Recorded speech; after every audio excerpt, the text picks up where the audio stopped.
I never wanted to be noticed. Being invisible seemed like the safest option, but it didn't work out that way. Somehow I still became a target. Every day at Ridgewood High felt like walking through a battlefield, and I was always on the losing side. Logan was the worst. He was the school's golden boy, captain of the football team, popular with everyone, and as far as I was concerned, my personal tormentor. He and his crew, Brad, Tim, and Cole, made it their mission to remind me how worthless I was. They'd knock the books out of my hands in the hall, trip me when I walked by, and call me every degrading name they could think of. I'd laugh it off sometimes, act like it didn't bother me, but it did. Their words dug deep. The worst part was that I started to believe them. I don't know what made that day different. Maybe it was the extra shove in the cafeteria or the Snickers behind my back, but something inside me snapped. I couldn't take it anymore. I was tired of feeling weak, tired of being afraid. After school, I wandered the streets, not wanting to go home, not wanting to face my own reflection. That's when I stumbled across the old city boxing gym. The sound of fists slamming into heavy bags, the sight of sweat pouring from the boxers' faces. It caught my attention. I stood outside for a while, watching from the window. These guys didn't look like me. They were tough, focused, powerful. I wanted that.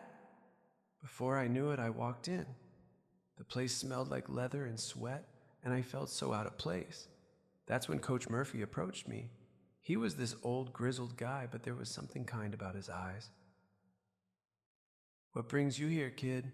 he asked, his voice gruff but not unkind.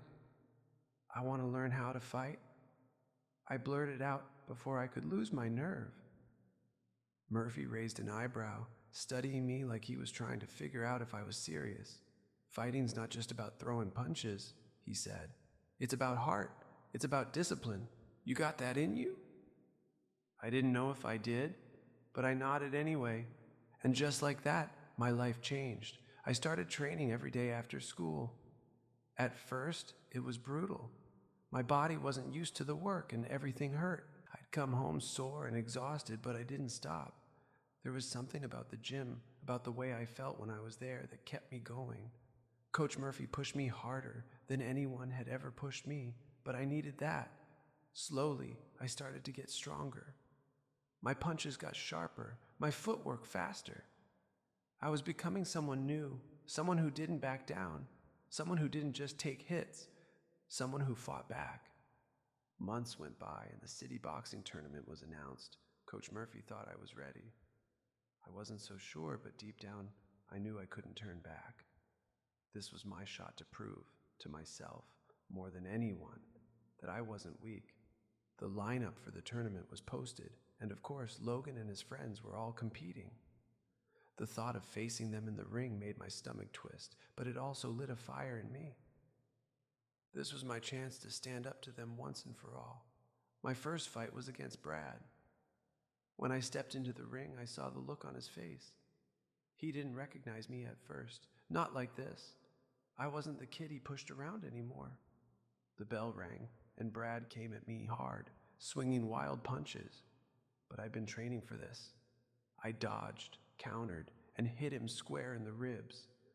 The crowd roared when he hit the mat, and in that moment, I felt something I hadn't felt in a long time: power. Next was Tim. He was bigger, meaner, but I was ready. The fight was brutal, but I kept my focus, listening to Coach's voice in my head, telling me to stay patient, to wait for my opening. When it came, I hit him with everything I had. The ref called the match, and I was moving on to the next round. Cole was different. He was the loudest, always egging Logan on, always throwing the worst insults. Facing him in the ring was personal. The fight was tense, but I kept my cool. I wasn't going to let him get into my head. By the third round, I knew I had him. A series of quick jabs and one solid punch to the jaw put him down for good. And then, it was just me and Logan. I stood across the ring from him, the guy who had made my life hell for years. He looked at me like he couldn't believe I'd made it this far, like I was still that scared kid he could push around. But I wasn't that kid anymore. The bell rang, and Logan came at me fast, throwing heavy punches. He had the strength, the size, but I had something else. I had heart. I took a few hits, felt the sting of his punches, but I didn't back down. I kept moving, kept dodging, waiting for my moment. In the third round, I saw it.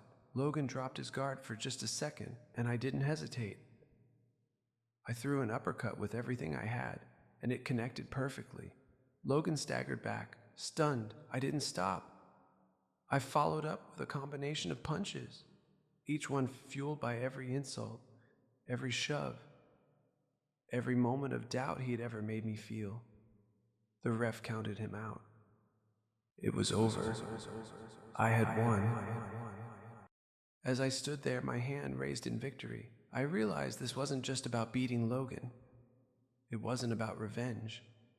It was about proving to myself that I was strong, that I mattered. I had fought for my respect and I had earned it.